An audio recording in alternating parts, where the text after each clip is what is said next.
152 aircraft, sitting still not because of weather, not because of a system failure, not because of anything that had a name in any manual anyone had ever written, because of one man in a middle seat, somewhere over the Atlantic Ocean.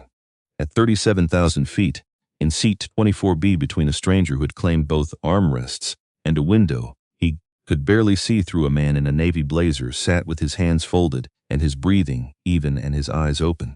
And on the ground, in Dallas and Boston and Seattle and Newark, departure boards that should have been counting down were frozen. Crews sat in cockpits with nowhere to go, gates full of people who didn't understand yet. Nobody knew his name. The ones who should have didn't think to ask. That was the whole problem, and it was about to become theirs. The rain started before dawn, not the dramatic kind, not the kind that rolls in with thunder and makes the whole city feel something. Just a slow, gray, indifferent drizzle that turned the JFK tarmac into a mirror of blinking lights and nothing else. The kind of rain that doesn't care whether you notice it. James Caldwell stood at the entrance to Terminal 4 for exactly 4 seconds. Coat, briefcase, collar straight. He had a habit of doing that. 4 seconds. Still, like a man who needed to check whether the world was ready for him before he stepped into it. His father used to do the same thing outside the Detroit post office every morning for 31 years. Different building. Different reasons maybe. Same posture. The briefcase was his father's brown leather, worn at the corners. The kind of bag that had no business being in an airport first-class lounge and had made its peace with that a long time ago. James walked through the automatic doors. The Paramount Atlantic first-class lounge on the 4th floor of Terminal 4 smelled like money trying to smell like calm, warm leather, fresh coffee, something faintly floral that cost more per bottle than most people's electric bills.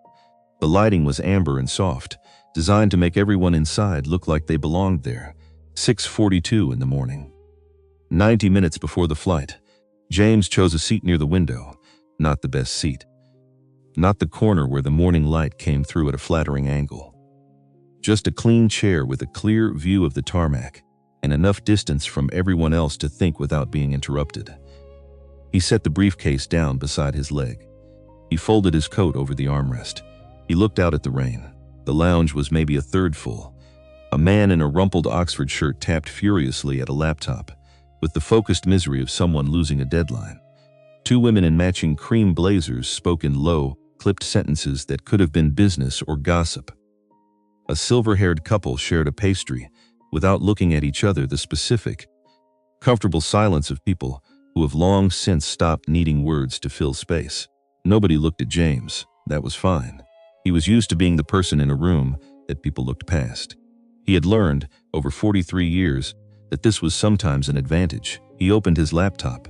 The Apex Relay Systems dashboard loaded in 3 seconds. Clean interface, blue and white. Grids of data moving in quiet columns across the screen. Crew assignments, gate timing, fuel authorization windows, baggage chain integrity.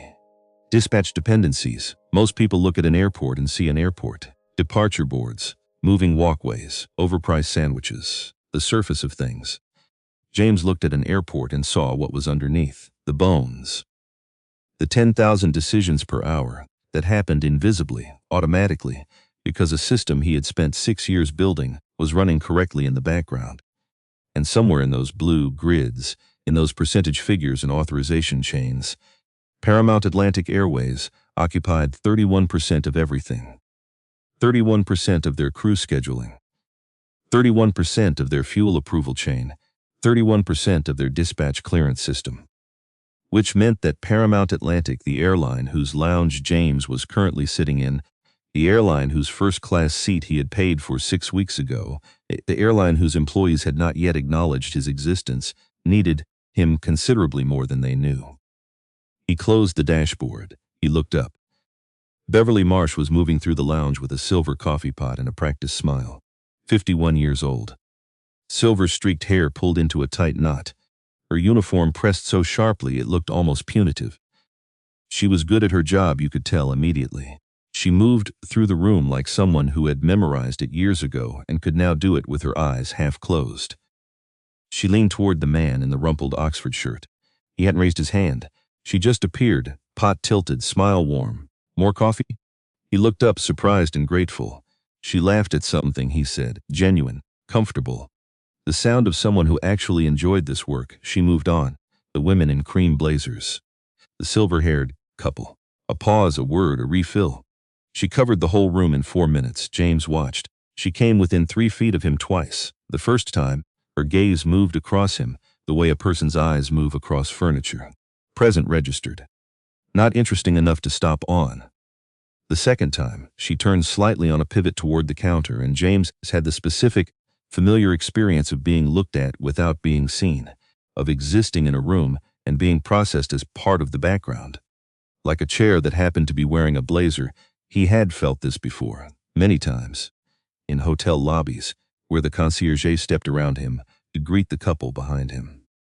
In boardrooms where assistants directed him toward the service entrance before realizing his name was on the acquisition papers. In restaurants where the host's eyes skipped over him to whoever was standing next, because surely that was the reservation. He knew the exact texture of it, the way it settled in the chest. Not hot, not sharp, more like sediment, like something that accumulates quietly and never quite dissolves. He did not move. He did not call Beverly over. He did not make it a scene, because making it a scene was exactly what a room like this counted on, the idea that any response was an overreaction, that the correct posture was to absorb the slight and carry it away quietly and let everyone else stay comfortable. He had done that for years. He had been very good at it. He watched Beverly laugh again at something the man in the Oxford shirt said. He picked up his phone and he called Owen Price. Owen answered on the first ring. He always did. James had once found this excessive. Now he simply relied on it. "You're early," Owen said, the sound of a keyboard in the background. Owen was always at his keyboard. "Pull up the Paramount contract," James said. His voice was even. Low. The voice of someone who had made a decision and was now moving along through the practical steps that follow decisions. The emergency integrity clause. Sentinel activation parameters. A pause. Short. Owen Price was 38 years old and had been with Apex Relay since the beginning, since the second-floor office in Atlanta with 4 employees, and a whiteboard covered in diagrams that looked insane until they didn't. He had learned, over 6 years, how to hear what James wasn't saying. "You're in the lounge," Owen said. "I'm in the lounge." Another pause.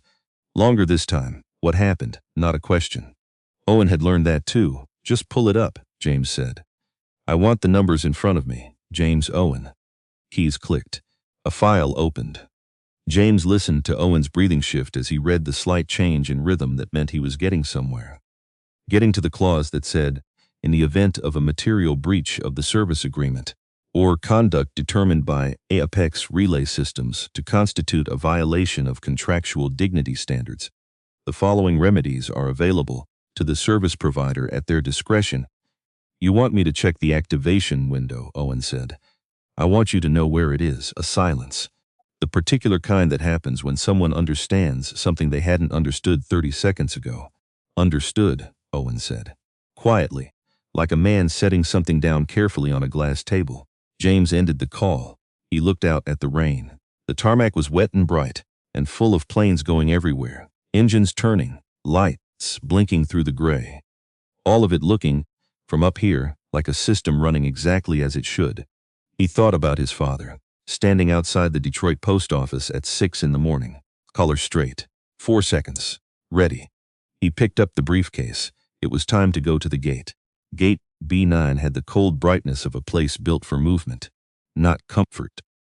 Rows of seats bolted to the floor at angles designed by someone who had never had to sit in them for more than 10 minutes. Overhead screens, cycling through departure information in the flat, indifferent tone of systems that don't know what the weather's actually like. The air smelled of recycled warmth and coffee that had been hot at some earlier point in the morning. James arrived at 7:45. 15 minutes before boarding, there was a short line, 8, maybe 10 people. A family with 2 children who were managing their excitement poorly and showing no signs of improving. A businessman reading something on his phone with the studied concentration of someone pretending he wasn't checking the same email for the 4th time. An older couple with matching luggage tags, the kind of travelers for whom airports had long since become furniture, something you moved through without thinking. James joined the line. He waited, at the counter.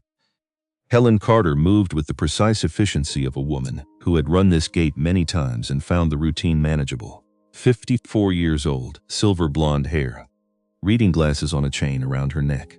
The kind of professional composure that read as warmth from across the room. She smiled at the couple ahead of James. Open, genuine Mr. and Mrs. Albright. London again? The husband laughed softly. Business, I'm afraid. Well, you know we'll take care of you. A warm scan toward the jet bridge.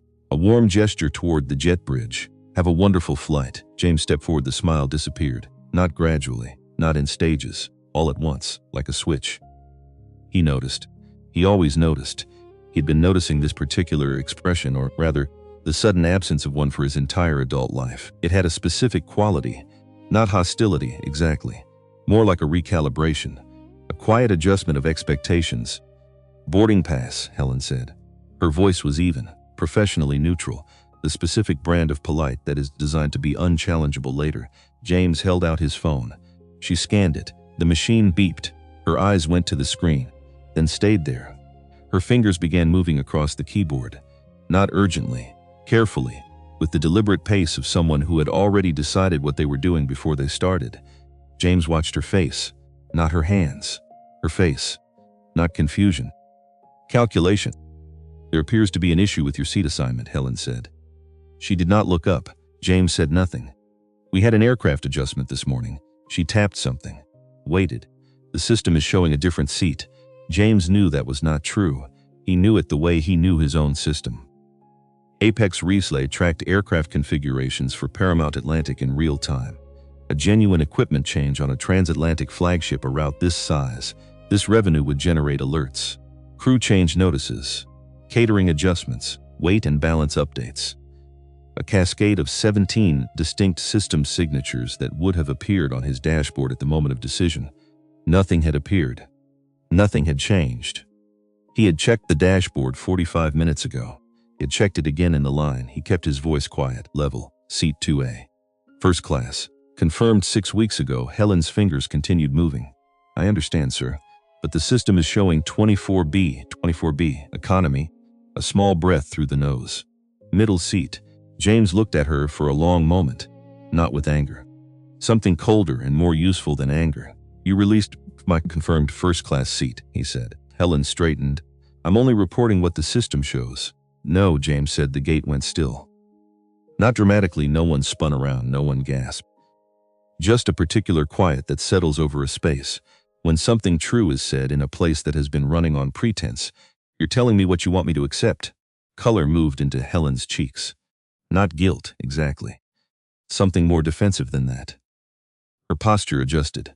Her hand moved a small motion toward the phone at the side of the counter. A gesture so practiced it was nearly invisible. James saw it. He knew what was coming before it arrived. Ray Donovan stepped through the jet bridge door like a man who had been standing just on the other side of it. 47 years old. Tall. Shoulders carrying the particular authority of someone who has worn a uniform long enough to have forgotten where the uniform ends and the person begins.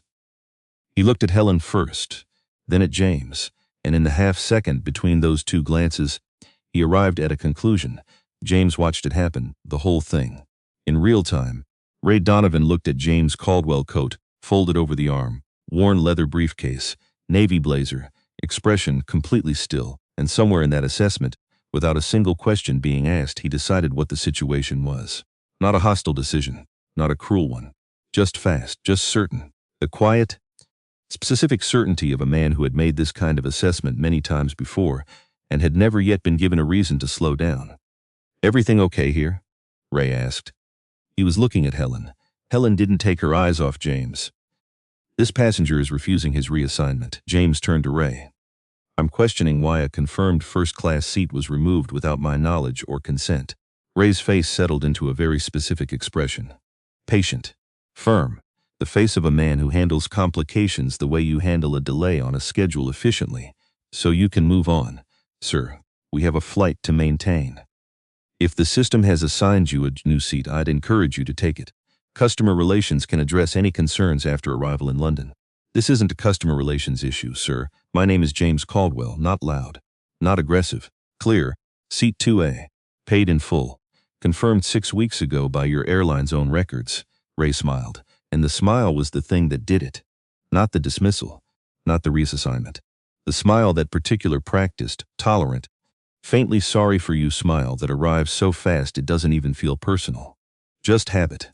Just the muscle memory of a man who has decided 1,000 times before who is worth the full conversation and who isn't. It usually is about compensation, Ray said. The sentence fell between them, and for one moment, just one, James felt the full accumulated weight of the morning. Beverly with her coffee pot, moving through a room like he was furniture. Helen with her keyboard, fingers moving before the conversation finished. Ray with his smile, confident and seamless and completely certain of itself. The machine of it, the practiced, deniable, invisible machine of deciding who belonged and who should be grateful to have gotten this far. He thought about his father. Don't ask for their respect. Make them answer for the lack of it. He looked at Ray. I'll take 24B, James said. Ray nodded. His shoulders dropped fractions. Helen exhaled. James picked up the briefcase and walked into the jet bridge without looking back, without raising his voice, without giving them the scene they had been quietly, professionally, entirely deniably hoping for. Behind him, he heard Helen turn to the next passenger. Good morning. Boarding pass, please? Her smile was audible. She thought it was over. It had not yet begun. The jet bridge was cold in the specific way of places that exist only to move people from one thing to another. Metal walls, conditioned air, the faint vibration of a building connected to an aircraft engine. No pretense of comfort, no reason to stay. James walked slowly, not because he was uncertain. He was never uncertain about where he was going. He walked slowly because he needed the length of this corridor, this narrow seam between the gate and the plane, to make one decision clearly. He pulled out his phone, 2 bars of signal. Maybe 60 seconds before the aircraft door closed and the world went quiet, he called Owen. Owen answered mid-ring. I'm boarding, James said. I know. Owen had flight tracking open on a separate monitor. He always did. James, what? Pull up protocol sentinel. Silence. Not the short silence of someone processing. The longer kind. The kind that has weight in it, Owen. I heard you. The keyboard sounds had stopped. James, that's a full system integrity hold. Ground operations only, yes, but we have never used it. 6 years. Not once. I know what we've never done. 152 aircraft. Paramount's entire domestic and transatlantic ground chain. We're talking about crew validations, fuel authorizations, baggage processing, dispatch clearance, gate movement, all of it, every hub, every station. Owen, James said it the way you say something when you need someone to stop counting the cost and start understanding the reason. Quiet. Final. Seat 2A. 6 weeks of confirmation. Her name was Helen Carter. His name was Ray Donovan. He paused. And Beverly Marsh has been working that lounge for probably 20 years. And she walked past me 3 times with a full coffee pot, without once asking if I wanted any. Silence. A different kind this time. It's not just this morning, James said. You know that, and Owen did know. Because Owen had been there from the beginning. Had watched James build Apex Relay from a rented second-floor office in Atlanta with 4 employees. And a contract that barely covered the overhead. Had watched him walk into rooms where people assumed he was the catering staff. Had watched him close deals that shocked the people across the table, not because the terms were unexpected, but because they hadn't expected to be sitting across from him in the first place. Owen knew what it cost. The stillness. The 4 seconds at every door. The specific, sustained energy of staying calm in rooms where any other response would be used against you. Ground operations only, James said. Nothing airborne. Nothing that touches safety systems. Not a single passenger already in the air is affected. Of course, Owen said immediately. That's not even a question. Activation window. It's valid. Emergency Integrity Clause, Section 14, Subsection C. Material breach of service standards. We have timestamps. I have my notes from your call this morning. I'll pull Helen Carter's gate transaction records within the hour. A pause. We have this. James was at the aircraft door. A flight attendant smiled from the threshold, the automatic warmth of someone who didn't know yet. Activate on my word, James said. Ready? Not yet. I want to be in the air first. Understood. Owen, a beat. Thank you.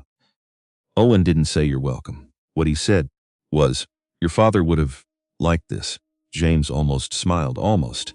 He stepped through the door, Seat 24B was in the middle of everything and at the center of nothing. The plane was full. Transatlantic full, this specific, resigned fullness of a flight where everyone has already quietly accepted that the next 8 hours belong to discomfort and aluminum. And the faint smell of recirculated air. People settling in with the small, practiced adjustments of experienced travelers. Neck pillows deployed, shoes loosened, screens illuminated. James found the row. A woman on the aisle had her feet tucked beneath her and a paperback open across her lap. Late 60s. Silver hair cut short and practical. Reading glasses perched halfway down her nose. The face of a woman who had been places and had decided, somewhere along the way, to stop being easily rattled by any of them. Her name, James would learn later, was Dorothy Pruitt. She looked up when he stopped at the row, looked at him, and then without comment, without the theatrical sigh or the pointed adjustment that signals inconvenience being performed for the benefit of witnesses, she simply closed her book, tucked it under her arm, and stood to let him pass. That was all. One small, unremarked act of ordinary decency. James would think about it for the next 8 hours. He stepped past her, settled into 24B. His knees found the seat back in front before he finished sitting down.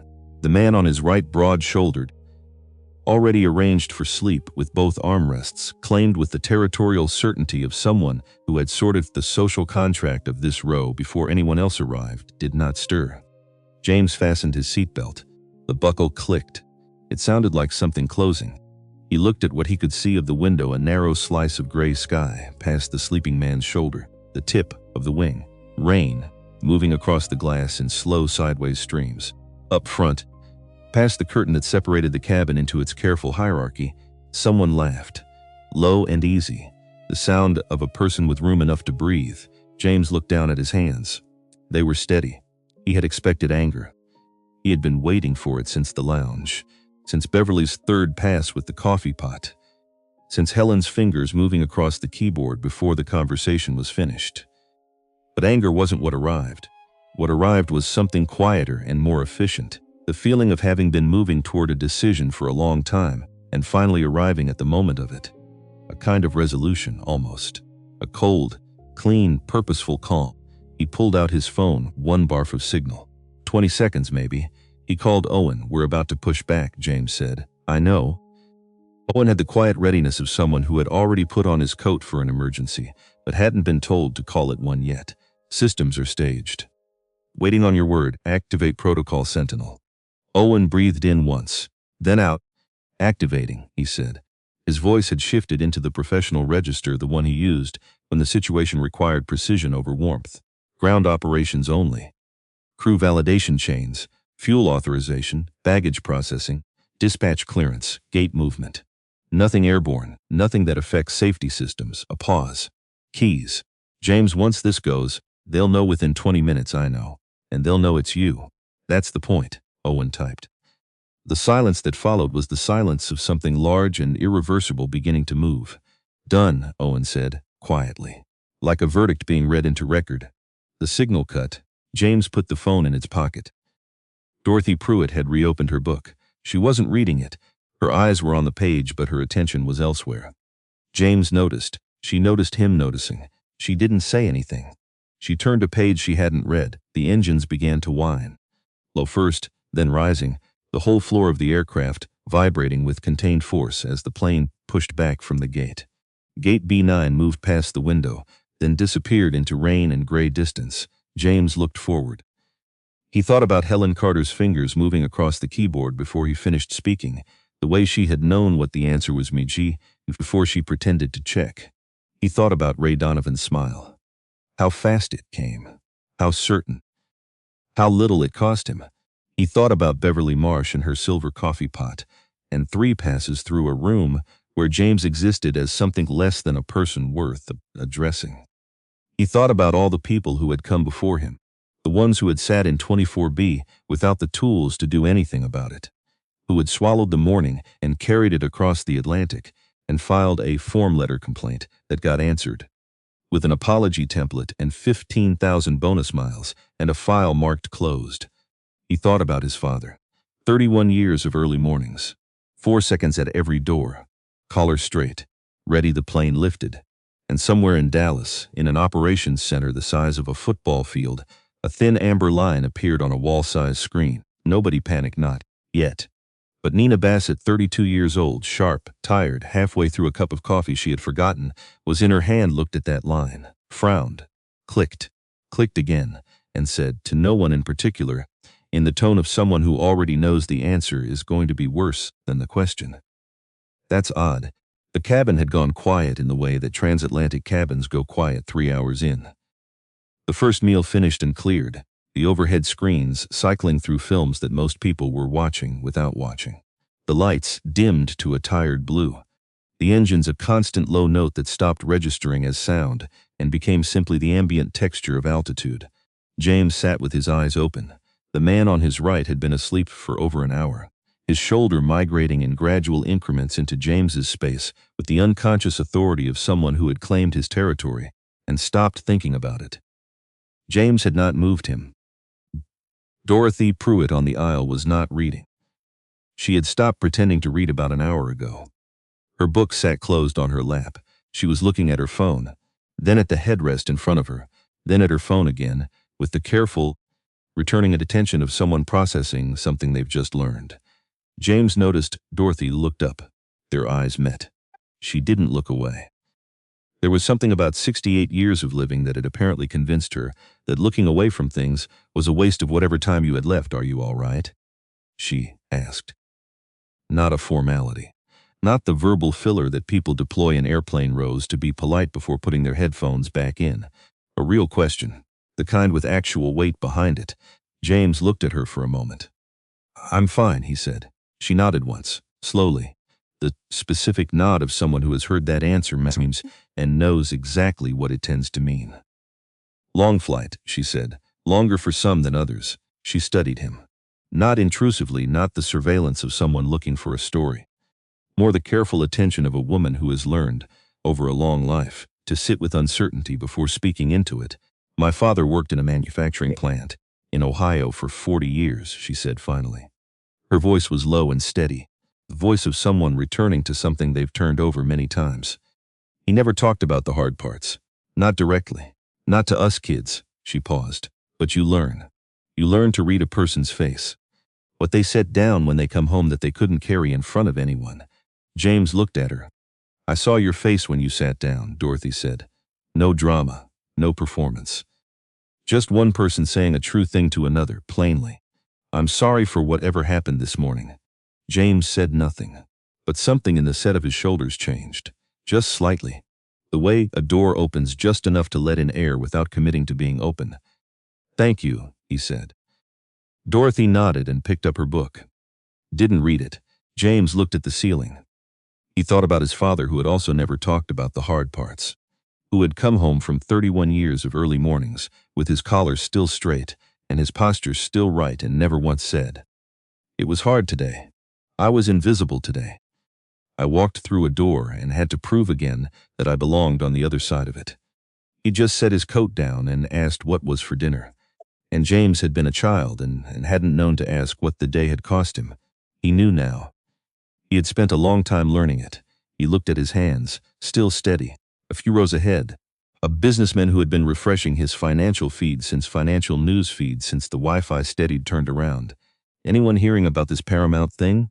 He said to the general vicinity of rows 20 through 25. Several people looked up. 152 flights grounded, the man said.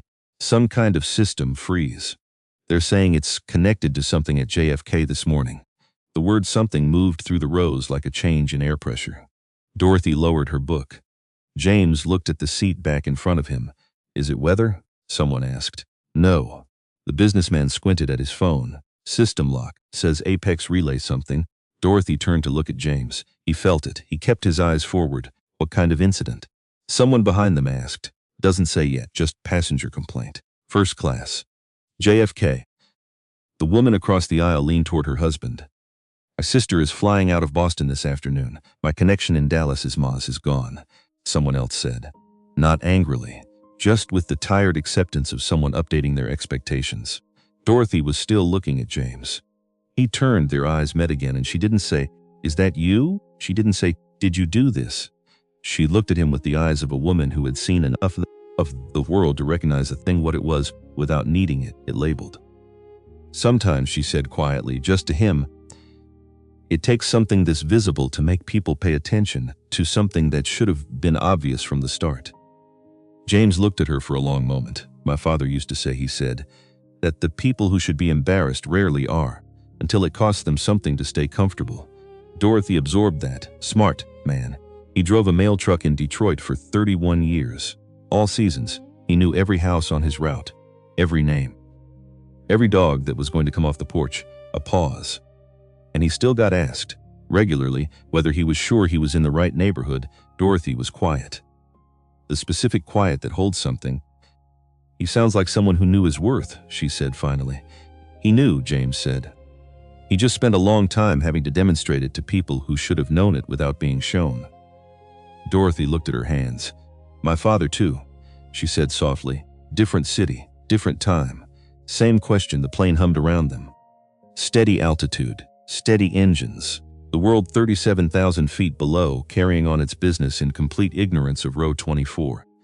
James looked at the ceiling. Somewhere below them, on the ground across an ocean, engines that had been ready to fire were sitting still. Crews in cockpits with nowhere to go. Bags loaded on aircraft that weren't moving. Passengers at gates filming departure boards that hadn't changed in hours.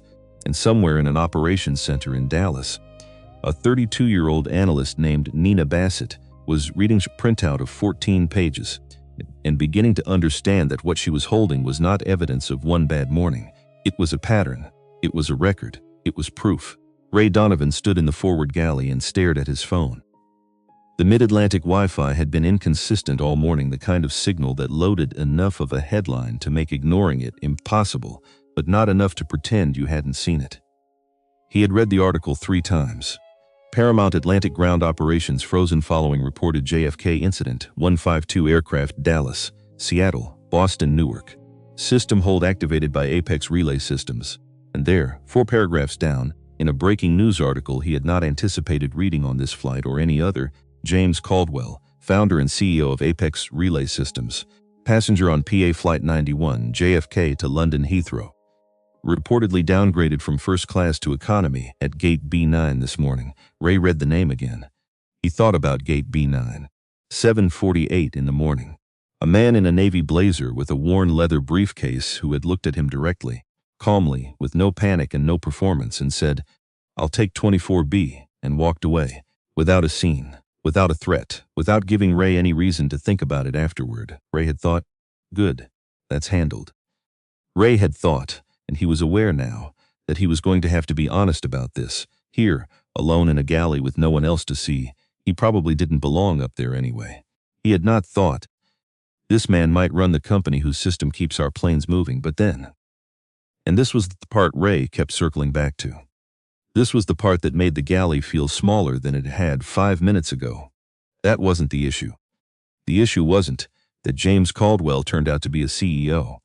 The issue was what would have happened if he wasn't.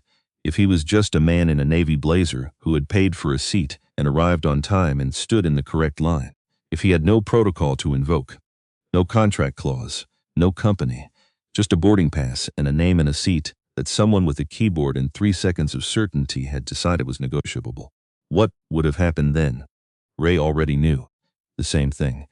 24B, middle seat. Thank you for your cooperation. And Ray would have moved on and not thought about it again. Would have gone back to first class and asked if anyone needed another pillow and slept on the overnight rotation and filed nothing and remembered nothing. He put his phone in his pocket. He looked at the curtain that separated the galley from first class, then at the curtain on the other side that separated it from economy. 22 years on aircraft. He knew every aisle, every row configuration, every code for every class of service. He knew the terminology and the hierarchy and the mechanics of how a cabin was divided. He had never in 22 years thought carefully about what those curtains meant to the people they sorted. Claire Holt came through the economy curtain with an empty tray and almost walked into him. Sorry, you're fine, he stepped back. My fault, she looked at him. 28 years old.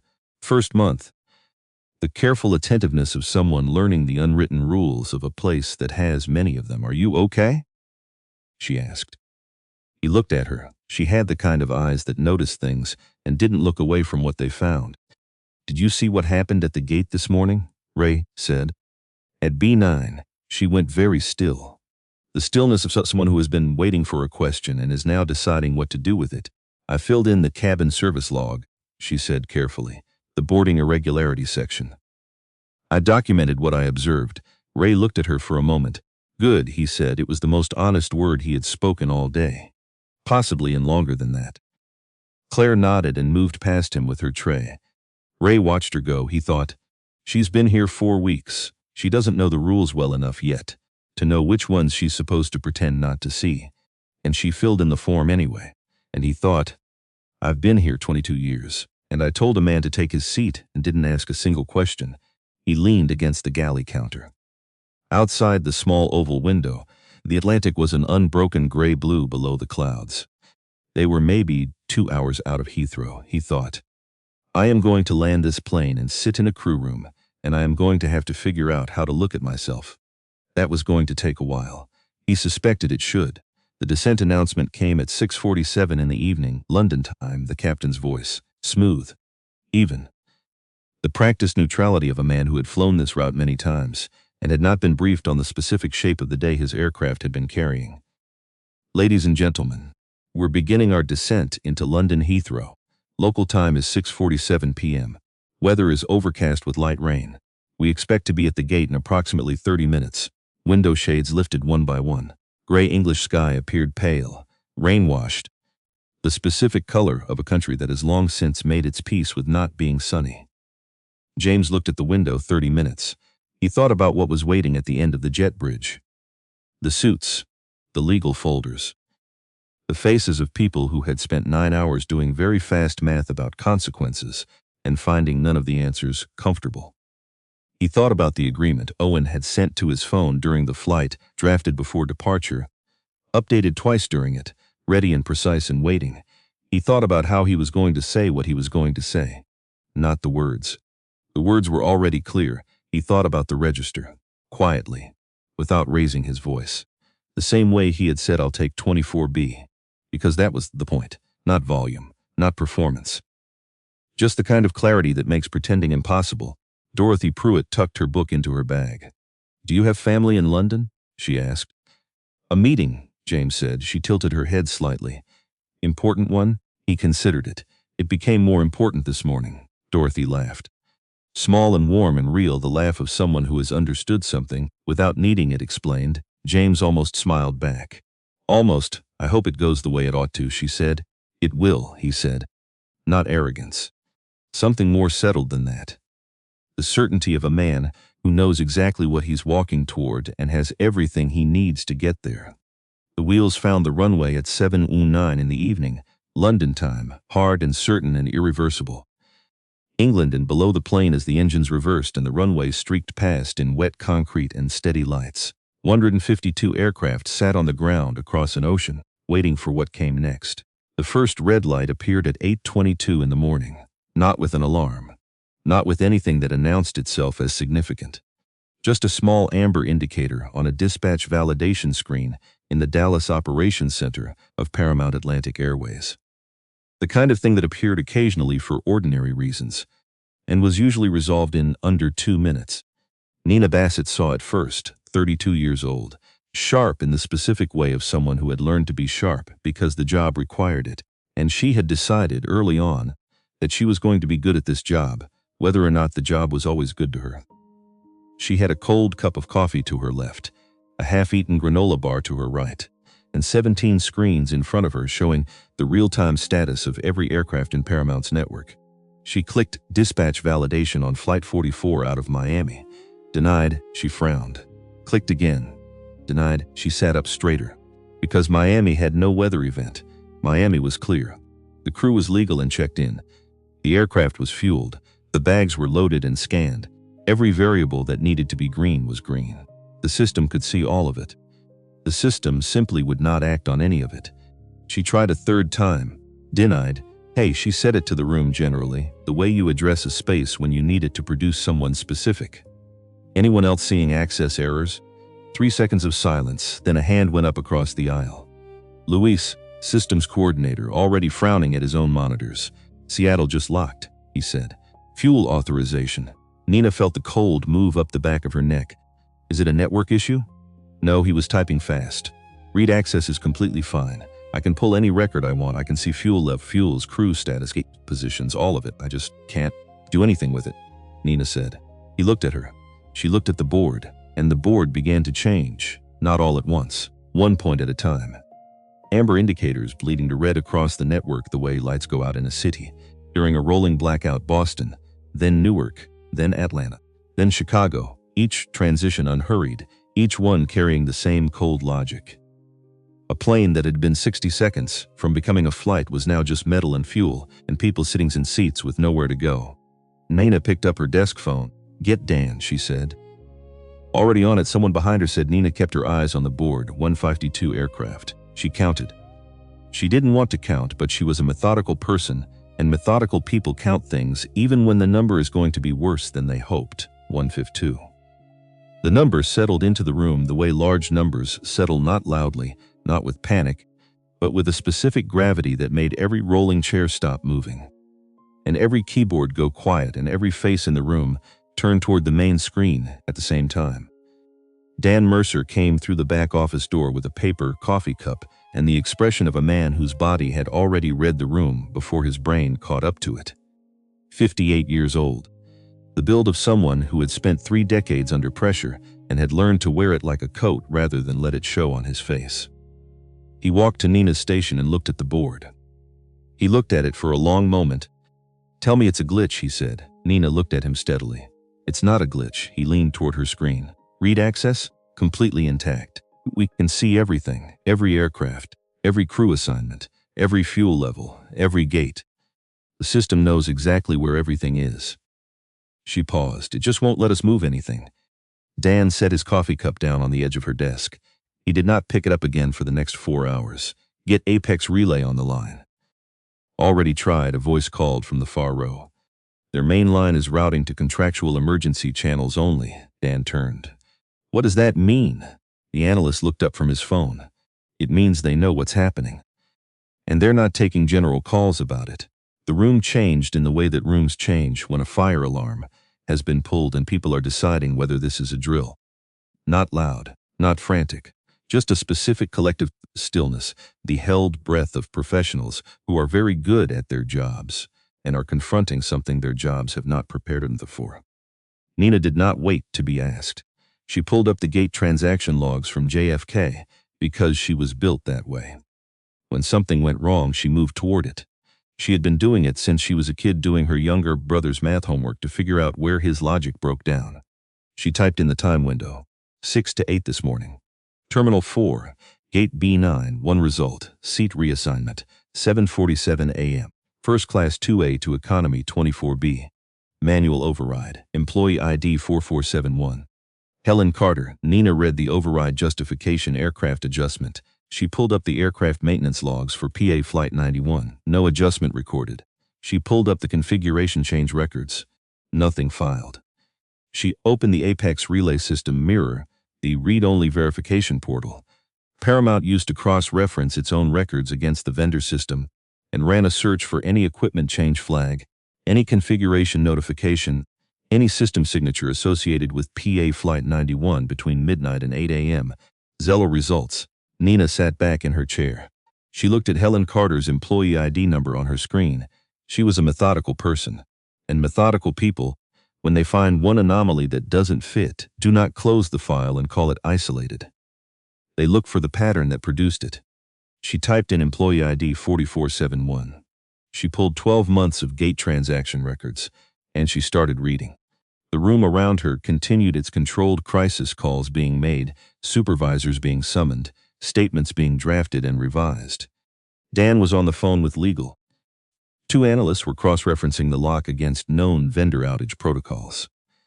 Someone had put the Apex Relay contract on a second screen and was reading the emergency clauses with the focused speed of someone who knows what they're looking for and is afraid of finding it. Nina read the transaction history, and what she found made her go very still, not the stillness of shock. The stillness of a person who has found something true and is taking a moment to make sure she has understood it correctly before she says it out loud. 5 minutes later, Dan appeared at her shoulder. "What are you looking at?" Nina pointed at her screen without looking up. "Helen Carter's override history," she said. 12 months. She scrolled slowly. "She's done this before." Dan leaned in. "Or other instances," Nina said. 11 months ago. 9 months ago. 7 months ago. 4 months ago. Same gate. Same override reason on the paperwork, aircraft adjustment or equipment change. No corresponding grid in the maintenance logs or the Apex system mirror on any of those dates." She paused. "Different names, same outcome. First class to economy."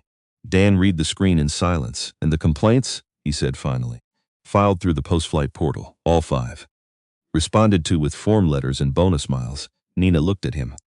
"Closed everyone." Dan straightened. He picked up his phone. "Get Frank Ellison in here," he said. "Now." Frank Ellison walked into the operations center at 8:51 with his jacket still on and his phone already in his hand. Chief Operating Officer, 55 years old. 3 decades in commercial aviation, which meant 3 decades of learning to walk into bad rooms without letting his face become part of the problem. He stood at the edge of the floor and looked at the main board. 152 red dots. He did not say anything for 6 seconds. Not processing, deciding. There was a difference. Frank Ellison had always been better at deciding than most people gave him credit for. What he had sometimes been less good at was deciding to look at things he hadn't been forced to look at yet. "Apex relay," he said. "Protocol Sentinel," Dan said. "Emergency integrity hold. Activated at 8:14 a.m. That's during boarding, correct. The flight pushed back at 8:22. Frank looked at the board. "Who authorized it?" Dan handed him a tablet. Frank read the authorization line. "James Caldwell." He read it again because Frank Ellison knew that name. Had known it for 3 years. Had sat across from James Caldwell at the contract signing in Atlanta. In a conference room on the 14th floor, with a view of Midtown and a catered lunch that nobody ate because they were all paying too close attention to the terms. Had shaken his hand. Had said, and meant it, that Apex Relay was changing how the industry thought about operational intelligence. Had then returned to his office and not thought about James Caldwell as a person for approximately 36 months. "There's an incident report from JFK, Dan said. His voice was doing something complicated, maintaining its professional register while carrying information that didn't belong in one. Frank looked up, gate B9. "This morning," Dan paused. "Passenger downgrade. First class to economy. Manual override." Frank waited. The passenger, Dan said, was James Caldwell. The room, which had already been quiet in the way of rooms managing a serious situation, became a different kind of quiet.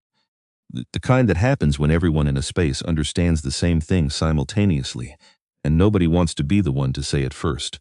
Frank looked at the board, 152 red dots, blinking with steady, patient indifference. He looked at the tablet again. Then he said, very quietly, to no one in particular, "Get me Helen Carter's full transaction history for the last 12 months. "Already pulled," Nina said from her station. "I have it printed." He walked to her desk. She handed him 14 pages without comment. Frank took them. He read. He was a thorough reader. He had built his career partly on the habit of reading things completely, rather than skimming for the parts that confirmed what he already thought. He read all 14 pages, every transaction, every override, every complaint response, every closure notation. He set the pages down on Nina's desk. He walked to the glass-walled office in the corner of the floor. He closed the door, and Frank Ellison stood alone, with something he had not thought about in 14 months. September. The previous year, a conference room on the 31st floor. The HR team had prepared a full presentation, 40 minutes. Clean slides, data from 3 industry studies on unconscious bias in passenger service environments. Complaint pattern analysis from 6 regional airports, a proposal for mandatory annual certification for all guest-facing employees. Frank had listened. He had looked at the slides. He had thought about the Q4 budget, which was already stretched. About the pilot contract negotiations, which were consuming significant bandwidth. About the 3 regional terminal expansions that were behind schedule. About the 17 other things stacked on his desk that were more immediately measurable in their urgency, and he had said, "I don't think we have evidence of a systemic issue at Paramount. Let's circle back to this in the next planning cycle. The HR director had nodded. The presentation had been filed. Nobody circled back. Now Frank stood in a glass-walled office looking at 152 red dots on a board and 14 pages on a desk and thought about those exact words. I don't think we have evidence of a systemic issue. He had said them in that conference room to that HR director who had spent weeks preparing that presentation. He stood with that, not defensively, not searching for an alternative explanation that would let him off the hook. Just honestly, the way you stand with something true when there's no one else in the room to perform for. The evidence had been there. It had been there before that meeting in complaint records and override logs and the pattern of closures that Nina had found in 45 minutes on a Tuesday morning. He had been given the opportunity to look for it. He had decided, instead, that it probably wasn't worth the budget. His phone rang. Walter Greer. CEO. Frank answered. "Tell me what's happening," Walter said. His voice had the rough edge of a man reached at home, pulled from sleep into a situation that didn't allow for the usual buffer of assists and briefings, and the 20 minutes of preparation that normally stood between Walter Greer and information he didn't want. Frank told him. Completely. The board, the hold, the authorization, the incident report, the transaction history, the 14 pages. The silence on the other end when he finished was the silence of a 61-year-old man running very fast calculations, legal exposure, media trajectory, shareholder implications, board notification requirements, and also, underneath all of that, arriving at the simple unavoidable fact that his airline had done this. That this had happened under his name on the building. Who made the gate decision? Walter said. Helen Carter, gate agent. The reassignment was confirmed by Ray Donovan, senior flight attendant, put them both on administrative leave. Immediately, already in motion, and Caldwell is, in the air, over the Atlantic, uneachable until Heathrow. Landing approximately 7 p.m. London time. A pause. Media. Walter said. Frank looked through the glass at Nina's station. She had 3 browser tabs open. He could read 2 of the headlines from where he stood. It's moving fast, Frank said. How fast? Faster than our statements. Walter said something under his breath that Frank chose not to register. Get legal. Get communications. I want every record from that gate scanner, logs, transaction records, camera footage, all of it. A pause. And Frank. Get me a flight to London, Walter. I'm not managing this from New York. The line went quiet for a moment. I'll be there when he lands. The call ended. Frank stood in the glass office. He looked at his reflection in the dark screen of his phone. He looked older than he expected to look. That was honest, at least. Honesty was something he was going to have to get better at before the day ended. He opened the office door and walked back onto the floor. Nina, he said. She looked up. Write up everything you found. Every transaction, every complaint, every closure. Time-stamped and sourced. He paused. I want it documented before anyone can suggest it was assembled after the fact. Nina looked at him for a moment. It's already drafted, she said. Frank looked at her. I started it an hour ago, she said simply. Frank nodded once and walked back to the board. The car moved through midtown traffic in the particular, insulated way of cars that cost enough to suggest the world outside is someone else's problem. Walter Greer sat in the back with a tablet on his knee and did not look out the window. He read the incident report first, then the transaction log, then the Apex Relay Authorization Record with its timestamp of 8:14 a.m. and its authorization signature and its protocol designation Sentinel, Emergency Integrity Hold, ground operations only, no safety system impact, and the clean, formal language of a man who had prepared this action before it was needed and had simply been waiting for the moment that made it necessary. He put the tablet face down on the seat. He looked out the window. New York moved past in gray morning light. Pedestrians under umbrellas, yellow cabs at intersections, a delivery truck idling in a bus lane with its hazards blinking. The ordinary texture of a city going about its Tuesday morning without any awareness that somewhere across the Atlantic, 152 aircraft belonging to his airline were sitting still on the ground because of what happened at a gate in this city 3 hours ago. Walter had been in commercial aviation for 31 years. He had managed weather, shutdowns, labor actions, fuel crises, a runway incursion that had kept him awake for 6 nights straight. He had sat in front of cameras after incidents that made investors nervous, and spoken with the calibrated steadiness of a man who understood that leadership was, in significant part, the management of other people's fear. He knew how to handle things. What he was finding harder, sitting in the back of this car on this particular morning, was the word he kept returning to: values. He had used it in a shareholder presentation 8 months ago. We are a company built on the values of service, dignity, and respect for every individual who chooses to fly with us. He had used it in the annual report, in the internal memo after the last customer service retraining initiative, in the remarks he gave at the employee town hall in February, which he had spent 3 hours preparing and which had been genuinely well received. He had meant it. In the way that a person means something they have not been tested on. In the way that a thing can be true and decorative at the same time, present on every wall, stated in every document, and entirely untested by anything that required it to be more than a sentence. He thought about seat 2A. He thought about seat 24B. He thought about the distance between those two designations. Not the physical distance, 5 rows and a curtain. The other distance. The one measured not in feet, but in the assumptions that had to be operating, quietly, beneath the surface of a professional workplace, for a gate agent to look at a man with a confirmed first-class boarding pass and decide, in under 3 seconds, that his ticket was negotiable. His phone buzzed. The communications director with a draft statement. He read it. He put the phone back in his pocket without responding. The draft statement used the words procedural irregularity. Walter looked out the window. A man was walking a dog in the rain without an umbrella, moving fast, shoulders up, expression suggesting he had accepted the situation and was simply trying to get through it. Walter thought, that is not what happened at gate B9. A procedural irregularity is a misfiled form, a scheduling conflict, a catering order that didn't match the manifest. What happened at gate B9 was something else. And whatever he said in front of a camera in London tonight was going to need to be something else, too.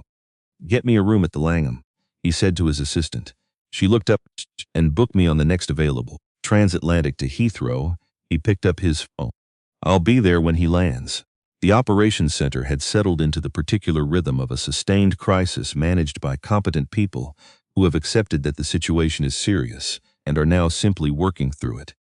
The red dots on the board had not changed. 152. Blinking steadily. Patient in the way that systems are patient, without feeling, without implication, simply reflecting the state of things.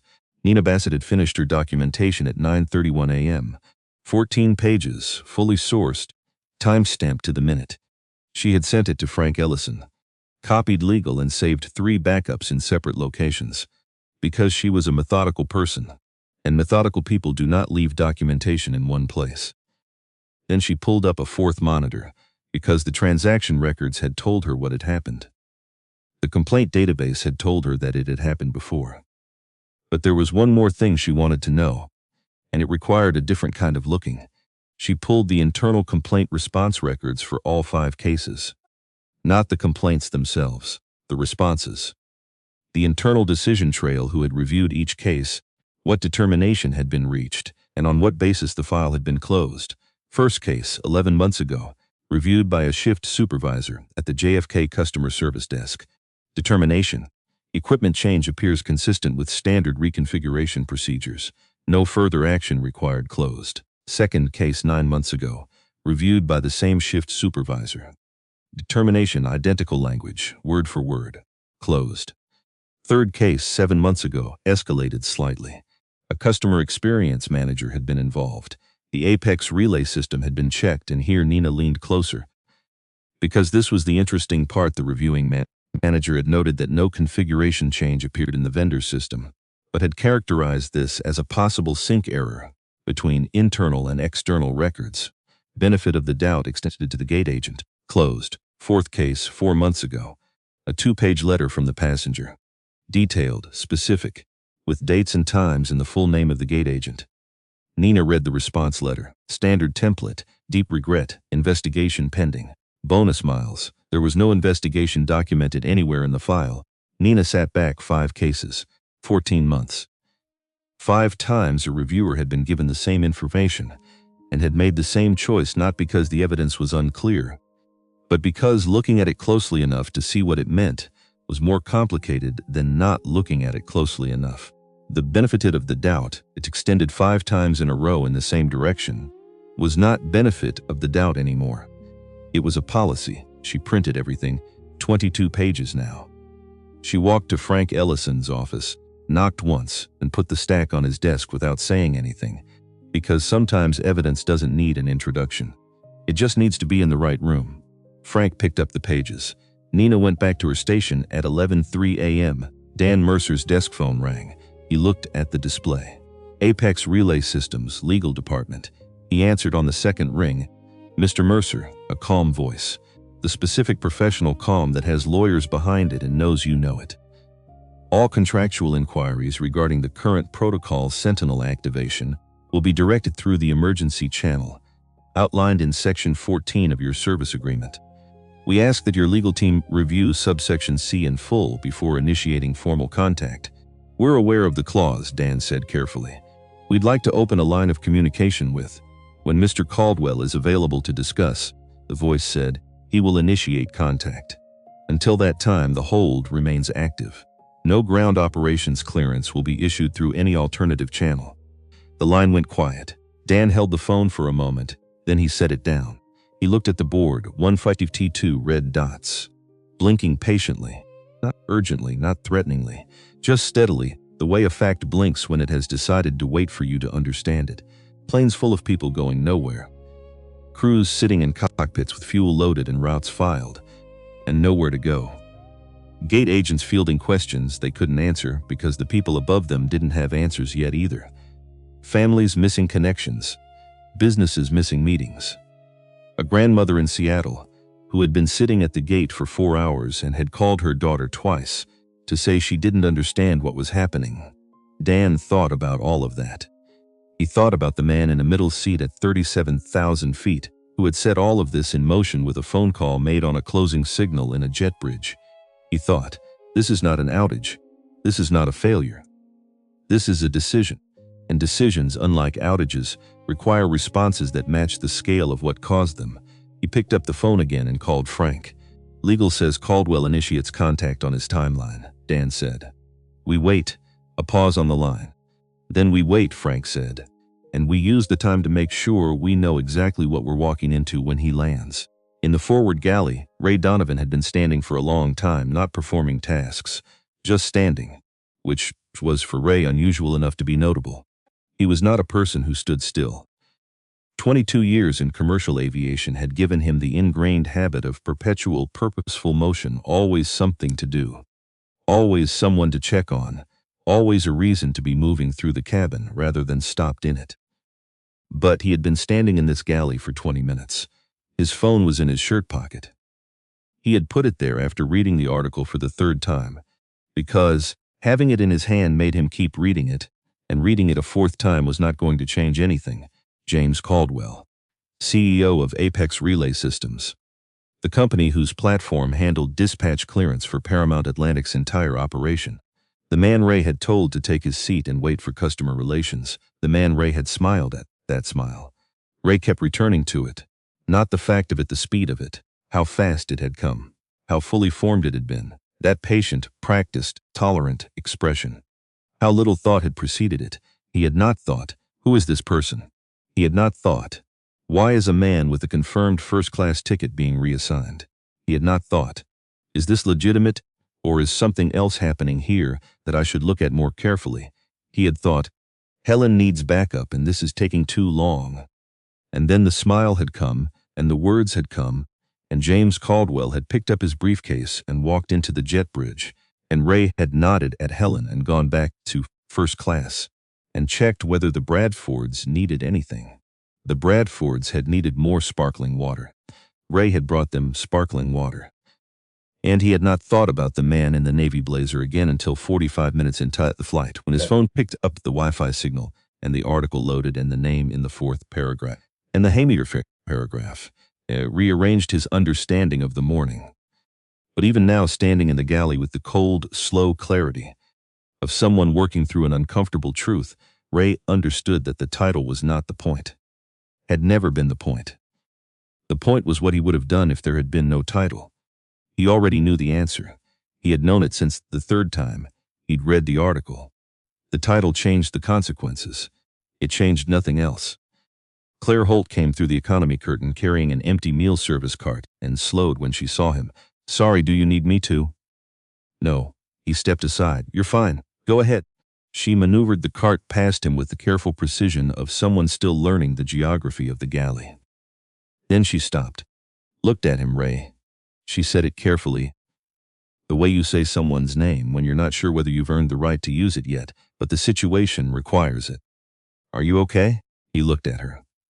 This woman who had been on aircraft for 4 weeks, who had seen what happened at gate B9 and had gone to the cabin service log and written it down because she thought it was the right thing to do. Not because someone told her to. Not because she understood yet which things at this company were documented and which were absorbed, just because she thought it was the right thing. "You filed the boarding log this morning," Ray said. "The irregularities section." Claire held very still. "Yes, before the Wi-Fi came up. Before any of this," he gestured vaguely toward his phone. "Before you knew who he was, yes." Ray looked at her for a long moment. "Why?" he said. It wasn't an accusation. He genuinely wanted to know. He was trying to understand the mechanism of it, what it was in a person that made them document the thing they saw when the easier option was to not see it quite so clearly. Claire considered the question seriously. "Because it was wrong," she said. "What happened at the gate? The man had a boarding pass for 2A. I saw the pass, I heard the exchange." She paused. "I didn't know what would come of writing it down. I just knew that if I didn't write it down and something came of it, I would have been a person who didn't write it down." Ray looked at her. Then he nodded. Once, slowly. "Good," he said. The same word he'd used an hour ago in the same galley when she first told him. But it meant something different now. Then it had been almost reflexive, an honest word reaching for the surface. Now it was considered. Now it was him looking at something he should have known a long time ago, and finally deciding to see it. Claire took her cart and moved through the curtain into economy. Ray stayed in the galley. Outside the small oval window, the cloud cover had broken somewhere over the Irish Sea. You could see the water below, dark and textured, and very far away. The coast of England, somewhere ahead, still invisible, but close enough that the descent would be announced soon. Ray thought, "In a few hours I'm going to be in a crew room at Heathrow with a cold cup of tea and a phone face down on the table. And I'm going to have to figure out who I was today before I can figure out anything else. That was going to take longer than the flight. It should take longer." The descent announcement came at 6:47 p.m. London time, the captain's voice. Practiced. Even. The smooth, professional neutrality of a man flying a route he had flown many times, who had not been briefed on the particular weight his aircraft was carrying today.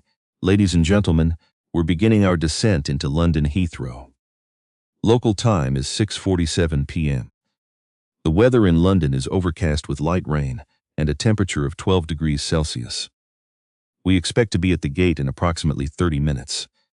Please ensure your seatbacks and tray tables are returned to their upright positions. Window shades lifted. Gray English light spread across tired faces, the specific, washed-out pallor of people who had crossed an ocean in the wrong direction, relative to their biology, and were now arriving at a time of day that didn't correspond to how many hours they had been awake. In row 24, Dorothy Pruitt was already putting her book in her bag. Not rushing, just ready. She looked at James. "Do you have anyone meeting you?" she asked. "A meeting," James said, "at this hour?" "It became necessary this morning." Dorothy smiled. Small. Understanding without requiring explanation. "I hope it goes the way it should," she said. "It will," James said. Not performance, not projection. The flat, settled certainty of a man who has spent 9 hours in a middle seat, thinking clearly about what comes next and has arrived at the gate of it without uncertainty. The wheels found the runway at 7:09 p.m. London time, hard and real. And below the aircraft, as the engines threw themselves into reverse and England rushed past in wet concrete and yellow taxi lights, 152 aircraft sat motionless in terminals across an ocean waiting. The wheels touched Heathrow at 7:09 in the evening. Not gently, the kind of landing that announces itself a hard, certain contact with the ground. Engines screaming into reverse. The whole aircraft, shuddering as 8 hours of altitude, gave way to England in the rain. Nobody clapped. People just reached for their phones with the automatic reflex of the newly landed, checking what the world had done while they were above it. The world, it turned out, had been busy, because 9 hours is a long time for a story to move without the people at the center of it knowing. 9 hours of headlines accumulating. 9 hours of passengers stranded at gates in Dallas and Seattle and Boston filming their frozen departure boards and uploading the footage with the hashtag Paramount Freeze.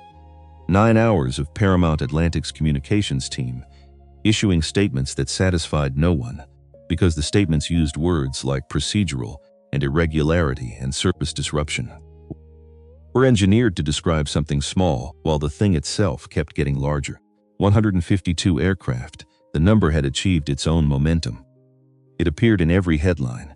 It was the figure people quoted to each other in airport terminals and office break rooms and the comments sections of financial news articles. 152 aircraft, not a weather event, not a cyber incident, a decision made by one person from seat 24B.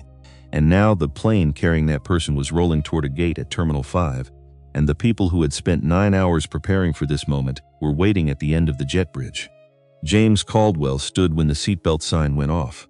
Not rushed, not theatrical. Just stood, the way a person stands when they know exactly where they're going and have no reason to hurry and no reason to wait. He reached into the overhead bin for his coat, settled it across his arm, reached under the seat for his father's briefcase, which had spent 8 hours with his knees pressed against it in a space designed for someone with less leg and less reason to be there, and straightened up. The man on his right was already 3 rows ahead. The kind of traveler who treats deplaning as a timed event. Dorothy Pruitt stood in the aisle and stepped back. She did it the same way she had done it 9 hours ago at JFK, without ceremony, without the small performance of inconvenience that people sometimes deploy to make their accommodation visible. Just moved, made space. The way people do when making space for someone else is simply what you do. James stepped out of 24B. He stopped, he looked at her. "Thank you," he said, "for this morning." When I sat down, Dorothy tilted her head slightly. "I didn't do anything. You moved over," he said, without sighing. Without making it a production, he paused. "You have no idea how much energy other people spend on not doing that." Dorothy looked at him for a long moment. Something moved through her expression, not sentiment, exactly. Something older and more considered than sentiment. The look of a woman who has seen enough of the world to know that small things are rarely small. "Safe travels, Mr. Caldwell," she said, because she knew. She had known for hours since the businessman 4 rows up had read the headline, and the name had moved through the cabin like a change in air pressure. She had known who was sitting in 24B since somewhere over the Irish Sea, and she had not said a word, had not treated him differently, had not made it a thing. James nodded once. Then he walked up the aisle. The cabin went still as he passed. Not all at once, row by row. The way silence moves when it has something to carry. People who had been reaching for bags paused. People who had been looking at phones lowered them. A child who had been asking her mother something in an insistent whisper stopped when her mother stopped. James walked through it, all coat over arm, briefcase in hand. Steps even. The walk of a man who has somewhere specific to be and has always known what it was. At the forward galley, Ray Donovan was standing with both hands clasped in front of him. The uniform was the same. The posture was technically the same. The rank insignia on his shoulder was the same. Everything else had changed. Ray looked smaller. Not physically, he was the same height, the same build, the same broad-shouldered presence he had been at gate B9 that morning. Smaller in the way that people look smaller when the story they have been telling themselves about who they are turns out to have a significant error in it. James stopped. He didn't look past Ray. Didn't look through him. Looked at him. The same direct, level regard he had offered at gate B9, except now Ray was actually receiving it. Now Ray was not processing it through the filter of a conclusion he had already reached. Now he was just a man being looked at by another man he had wronged. "Mr. Caldwell," Ray started.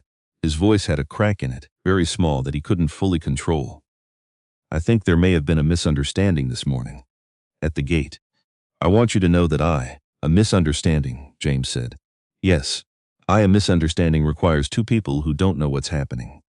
James held his gaze. "You knew what was happening. I knew what was happening. Helen Carter knew what was happening. A pause. The only thing that was unclear was whether I would accept it. Ray's mouth opened. Nothing came out. I didn't, James said. And he walked past. Behind him, the cabin remained still. A woman near the back had her phone raised, not high, not obviously, just enough.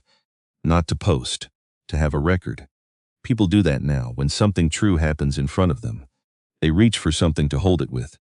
The jet bridge was cold and fluorescent, and exactly what jet bridges always are. Except at the far end of it, 10 steps from the terminal door, stood Frank Ellison, 55 years old. Dark suit, the face of a man who had not slept and had decided that pretending otherwise would be a waste of everyone's time. 2 attorneys flanked him, holding folders with the slightly braced posture of people who had been briefed extensively and were hoping the briefing would be sufficient. A communications director stood to the left, a tablet pressed against her chest. 3 people from airport operations stood slightly behind them all. Present because someone had decided they should be present, without being entirely clear on what their role was. Frank saw James coming and took 1 step forward, then stopped himself. He wasn't sure, and this uncertainty was new, and Frank was aware of it, and was trying to decide whether that awareness meant anything, what the correct distance was for this. Mr. Caldwell.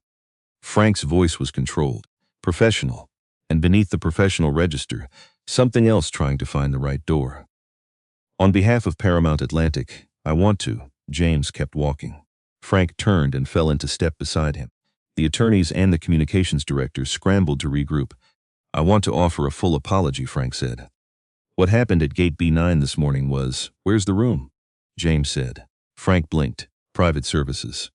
Terminal 5. James looked at him sideways, not unkind, not warm, just clear. I was told it was arranged. Yes, it's just through. Frank gestured ahead. The small group behind them redistributed itself. Mr. Caldwell, I want you to know that Paramount takes this extremely 15 minutes, James said. I'm sorry. Give me 15 minutes to put my coat down and charge my phone. He looked at Frank without breaking stride. Then we talk. Frank nodded. James walked ahead. The private services suite at Heathrow Terminal 5 was designed to handle difficult conversations without letting the difficulty become visible to anyone passing in the corridor. Carpeted, quietly lit. A long table with water glasses already set. The kind of room where things got resolved at a register that didn't disturb the surrounding airport. James set his coat on a chair near the door, set the briefcase on the table, opened it inside, his laptop, his phone charger, a clean shirt he had not needed, and a folder. Dark blue. Thin. The kind of folder that looks administrative until someone opens it. He set the folder on the table. He plugged his phone into the charger he'd packed in the outer pocket. He sat down. At the far end of the room, a screen flickered to life. Walter Greer. He had made it to London. His flight had landed 40 minutes before PA 91, and he had come directly to Heathrow without going to the hotel first. He was sitting in a smaller room somewhere in the same terminal, jacket on, tie loosened by 1 centimeter, the face of a man who had used the flight to prepare himself and was now discovering that preparation and readiness were not the same thing. 61 years old. The kind of executive presence that worked well in large rooms and investor presentations and town halls where the agenda was controlled.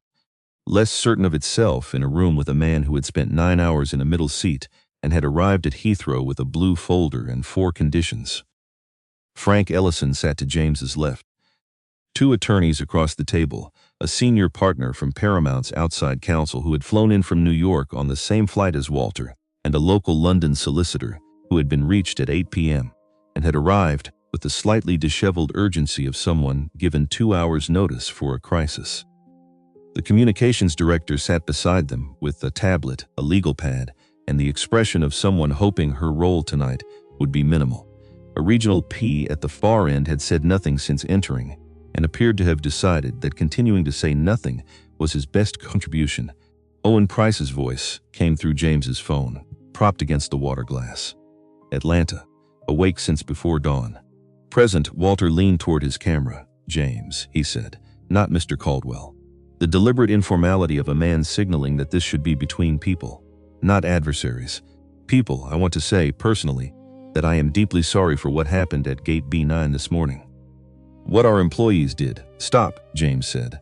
The room stopped. Walter stopped. James looked at his hands on the table. Then at the screen. Your communications team has used the phrase, does not reflect 4 times in 3 statements today, he said. Does not reflect our values. Does not reflect our standards. Does not reflect who we are as a company. He looked at Walter steadily. I'd like to understand what that phrase means before we go further.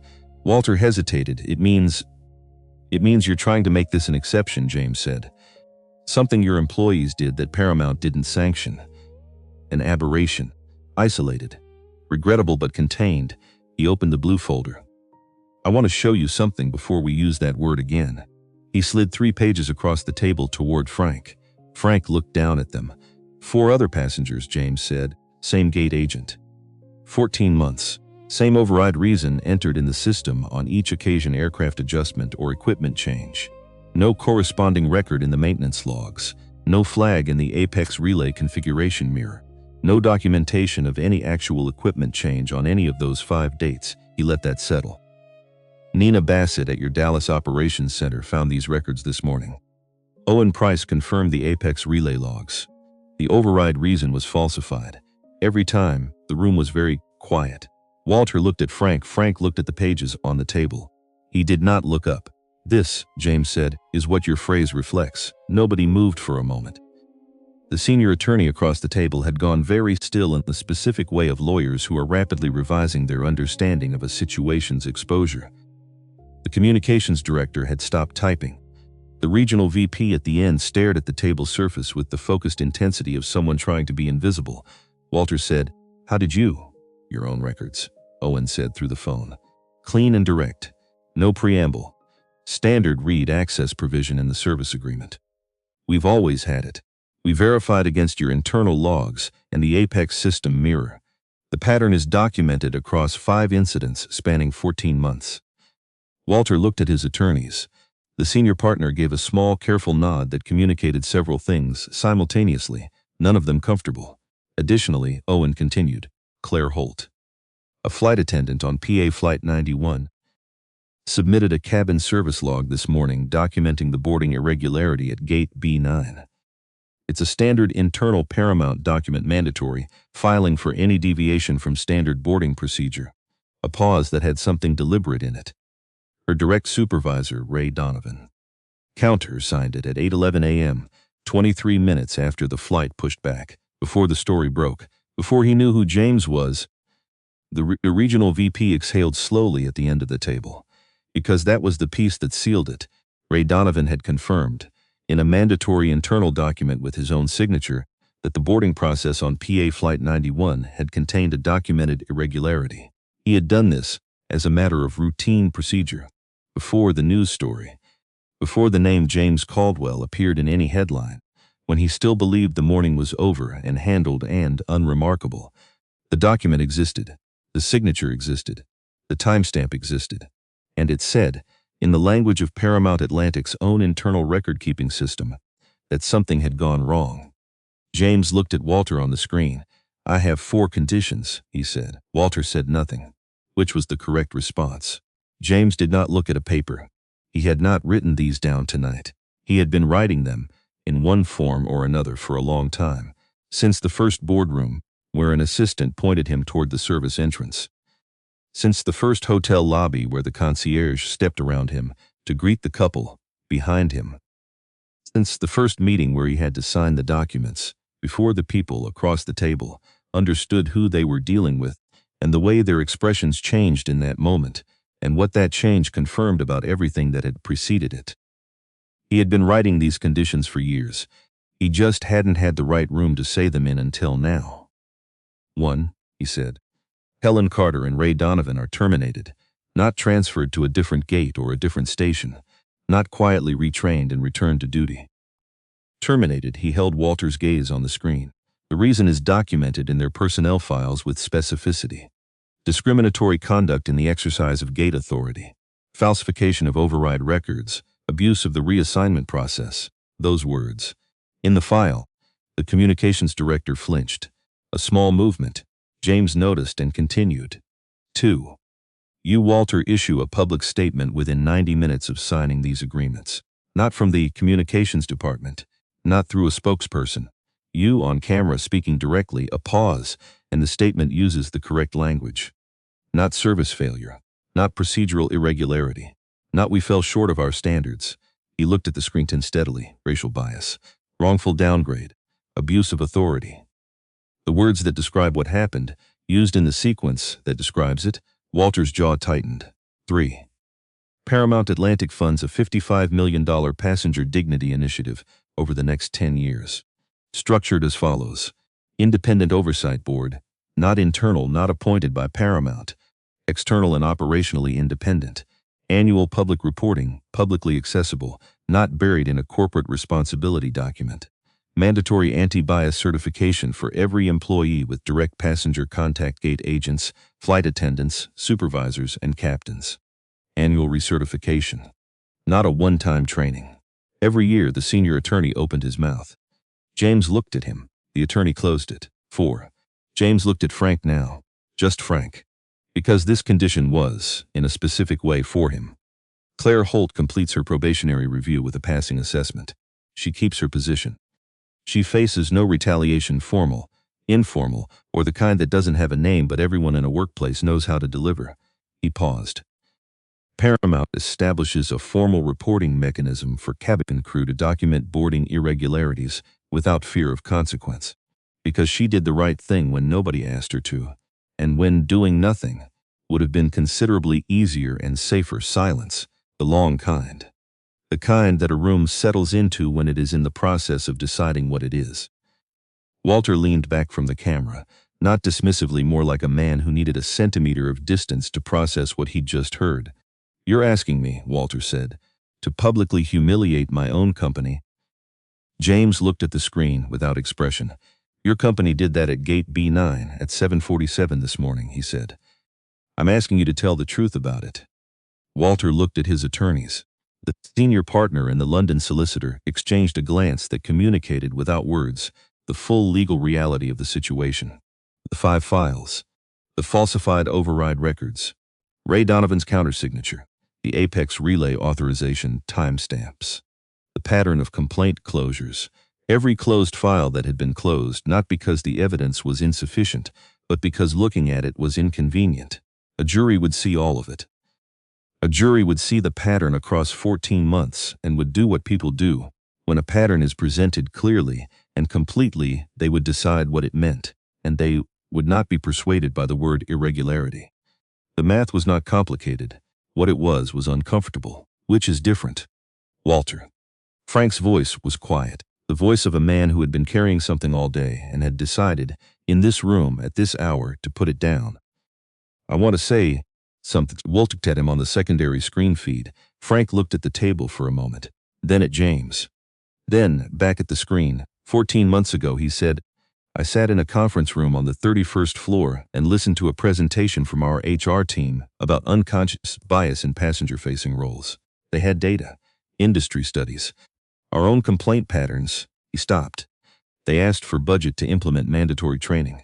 Annual certification, another stop. Longer. I said we didn't have evidence of a systemic problem at Paramount. I cut the program from the Q4 budget. He picked up the pages James had slid across the table. This is the evidence I said we didn't have. It was there. I just hadn't looked long enough to see it. The room absorbed that. We signed this, Frank said. Not because we're cornered, though the legal exposure is significant, and I won't pretend otherwise. Not because the media situation is untenable, though it is. He looked at Walter directly. Because he is right. And we have known some version of that since this morning. We just needed it to cost us enough before we were willing to say it out loud. Walter stared at the camera. He looked, James thought, like a man who was finally being honest about how much weight he had been carrying and was finding that the honesty was both harder and lighter than the carrying. Send the documents, Walter said. James looked at the phone propped against the water glass. Already in your inbox, Owen said. Sent from Atlanta 40 minutes ago. Your legal team should have a copy on the secure channel. Walter almost smiled, not warmly. The way a man smiles when he realizes he has been thoroughly and quietly out-prepared by someone he had not fully considered, and finds that the only honest response to that is a kind of rueful acknowledgement. which was, in its way, the whole story. The senior attorney opened his laptop and began reading. His colleague leaned over to read alongside him. The room waited in the specific patience of people who know that the decision has been made and are simply waiting for the legal mechanism to catch up with it. James waited. He had spent a lifetime getting good at waiting. The signing took 11 minutes, not because the documents were complicated. Owen had drafted them with the precision of someone who had been thinking about exactly this contingency for years and had wanted to make sure that when the moment came, nothing in the language could be softened or reinterpreted in the editing. The 11 minutes were simply what lawyers require to exist in, regardless of circumstance. A constitutional minimum. Walter's signature appeared digitally on the screen. He signed without ceremony, a man completing an action he had decided on, moving through it without performance. Frank signed the physical copy. His pen moved across the paper with the steadiness of someone who had resolved something before sitting down and was now simply completing the physical record of that resolution. The communications director had her phone out before the pen lifted. 90 minutes, James said to her. She looked up. From now, he said. Not from when it becomes convenient. Not after one more round of review. He looked at her evenly. 90 minutes, she nodded once. The nod of someone who understood that the window for managing this had closed, and what remained was simply the doing of it. James stood. He picked up the blue folder, closed it, closed the briefcase. Frank stood as well. Mr. Caldwell. He extended his hand across the table. For what it's worth, what you said in there. The way you've handled this entire day. He stopped. Started again. I've been in this industry for 30 years. I have not often sat in a room where someone said a true thing as clearly as you said it. James looked at the hand. He shook it. He was not a man who refused honest gestures. It's worth something, James said. What you said about the training program. About the budget. Frank nodded. I should have said it 14 months ago. In that conference room, yes, James said. But you said it tonight. He picked up his coat. That matters. Not as much as it would have then. But it matters. Frank absorbed that without flinching. Which was, James thought, a sign of something. James walked to the door. In the corridor outside the private services suite, the airport continued its evening operations with complete indifference to what had just happened in the carpeted room behind him. Announcements in 3 languages. Wheels on tile. The distant sound of a gate closing. James stood in the corridor for a moment. He called Owen. Owen answered before the first ring completed, which meant he had been sitting with his hand on the phone, which was so entirely Owen that James felt something loosen in his chest. Something that had been held tight since 6:42 that morning. Ready? Owen said. James stood in the quiet of the corridor, carpet under his feet, the airport hum around him, the smell of terminal air recycled and neutral, and somehow the same in every airport in every country, as though the air itself had been standardized. He thought about his father, outside the Detroit post office, every morning. 31 years. Collar straight. 4 seconds. Ready. He thought about Beverly Marsh moving through a lounge with a silver coffee pot, covering the whole room in 4 minutes and walking past the same man 3 times, without wondering if he wanted anything. He thought about Helen Carter's fingers on the keyboard, moving before the conversation was finished. He thought about Ray Donovan's smile. How fast it came. How little it cost him. How much it landed. He thought about Dorothy Pruitt moving over without being asked and turning a page she hadn't read and saying, later, over the Atlantic, I saw your face when you sat down. I'm sorry for whatever happened. He thought about Claire Holt, writing things down in a form nobody had asked her to fill in because she thought it was the right thing to do, and did not yet know enough about the unwritten rules of the place to know which things you were supposed to document and which you were supposed to absorb. He thought about Nina Bassett printing 14 pages and walking to Frank Ellison's office and setting them down without introduction, because sometimes evidence doesn't need one. He thought about Frank Ellison standing in a glass-walled office alone with a memory 14 months old and a printout in his hands, and finally deciding to be honest about what they meant together. James. Owen said. Release Sentinel. James said. Full restoration. All ground operations. Owen breathed in, then out clicked. The sound of something large and precise being unlocked, the specific sound of a system doing exactly what it was designed to do, in exactly the direction it was designed to go. Restoration initiated, Owen said. His voice had shifted into the focused register he used when he was watching multiple screens simultaneously. Dallas confirms first authorization clearing. Boston coming up now. Seattle in 30 seconds, a pause. Longer. The sound of someone watching a board change in real time. Chicago green. Atlanta. Another pause, the kind that has something in it, the kind that is not empty but full. James. They're all going green. James closed his eyes. He didn't see it literally. But he saw it the way a person who built something sees it, not the interface. Not the dots on the board, but the thing underneath. Every crew validation clearing. Every fuel authorization releasing. Every baggage chain unlocking. Every dispatch permission reopening. The whole system breathing again, one note at a time, careful and sequential, the way you restore something large and important after holding it still. 152 aircraft. Moving, done, Owen said quietly. Like something completed, James opened his eyes. The corridor was just a corridor. Carpet. Fluorescent light. The distant announcement of a gate change. Nothing had visibly changed in the 30 seconds the call had taken, but something had shifted. Not fixed. James was not under any illusion that a signed agreement and a public statement and $55 million resolved the thing that had produced them. Things this deep didn't resolve in an evening. They required years of the kind of attention that was easy to promise in a crisis room and genuinely difficult to sustain afterward, when the cameras were gone and the news cycle had moved on, and the training program budget came up again in Q4. He didn't know if they would hold the line. He knew the line had been drawn somewhere real. That was something. Get some sleep, Owen, he said. Yeah, a pause. You too. James ended the call. The side exit at Terminal 5 led out into a covered drop-off lane where cars arrived and departed in steady, unremarkable rotation. The rain was lighter now than it had been all day, the London kind that doesn't fully stop so much as relent, dropping to a level that umbrellas could ignore if you committed to ignoring it. A car was waiting for him. Black, unremarkable. The driver had been there since 7:30, patient in the way of professionals who are paid to wait and have made their peace with it. James walked toward it. And from behind the press barrier 20 feet away, a woman with a microphone and a camera operator behind her called out, "Mr. Caldwell." He kept walking. "Mr. Caldwell, was it worth it?"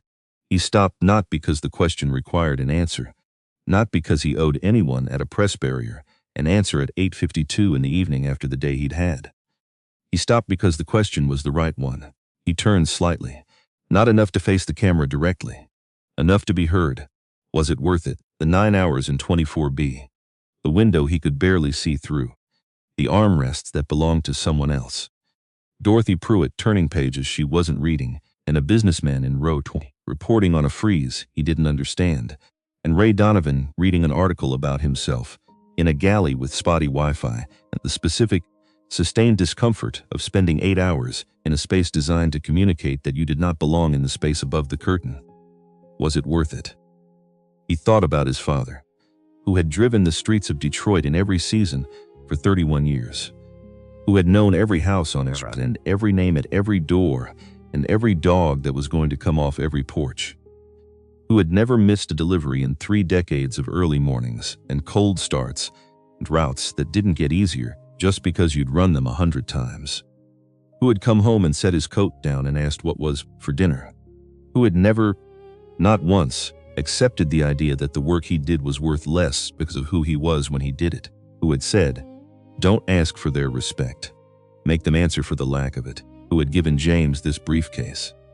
Not because it was valuable, the leather was worn, and the handle had been cracked on the left side since James was 19 and had dropped it carrying it down a flight of stairs. Because it was real. Because it had done real work in the hands of a real man, and that mattered more than condition. "It will be worth it," James said. The rain made small, even sounds on the roof of the covered lane. "If the next person doesn't have to do it alone." He got into the car. The door closed. The driver pulls out smoothly. Behind them, the camera kept rolling for a moment before the operator lowered it. The reporter looked at him. He looked at her.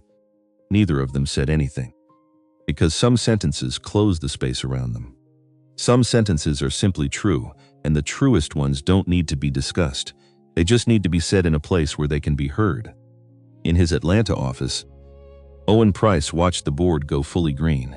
It happened at 3:54 p.m. Atlanta time, which was 4 minutes after James released the hold, which was how long it took for 152 separate authorization chains to clear and confirm and update the display. Owen had been watching it happen in real time, each dot, shifting from red to amber to green, one at a time, methodical, unhurried. The system doing exactly what it was built to do. The last dot went green at 3:54. Owen sat back. He looked at the ceiling for a moment. The ceiling of the office he had been in since 4 in the morning Atlanta time, when James had called from the lounge, and Owen had understood before the end of the first sentence that this was going to be a long day. He thought about the beginning. A second-floor office 6 years ago. 4 employees. A whiteboard covered in system architecture diagrams that made perfect sense to James and Owen, and nobody else at the time. A contract with a regional carrier that barely covered the lease. The specific, exhausting optimism of building something from nothing and not being entirely certain it was going to work until the day it did. He thought about all the rooms James had walked into since then. All the doors, all the 4 seconds. He thought, we built this thing to run airlines, and tonight it ran something else too. He turned off 2 of his monitors, left one running, watched the green dots pulse steadily in their grid. 152 aircraft going somewhere. In Dallas, Nana Bassett stood up from her station for the first time in 7 hours. She stretched. Her back registered its objections in a language she chose not to engage with. She looked at the board, all green. Dan Mercer appeared beside her with 2 cups of fresh coffee. He handed her one. She took it, and they stood there for a moment without speaking, looking at the board the way people look at something after a long time of it being wrong. Good work today, Dan said. The transaction logs, the complaint history, the timeline documentation. Nina looked at her cup. It was all there, she said. 14 months of it. It just needed someone to pull it out of the database and put it in the same room as the people who had the authority to do something about it. Dan was quiet for a moment. I'm going to write up a formal recommendation, Nina said, for quarterly systematic review of manual override patterns at the gate level, flagging criteria, escalation protocols. She looked at him. We should have had that process already. Dan nodded. Slowly. Write it up. I'll sign off and route it to Frank directly. Nina sipped her coffee. It was the first thing that had tasted right since the granola bar at 6 in the morning. In a crew room at Heathrow Terminal 5, Ray Donovan sat alone. Paper cup of tea. Gone cold. His phone face down on the table in front of him.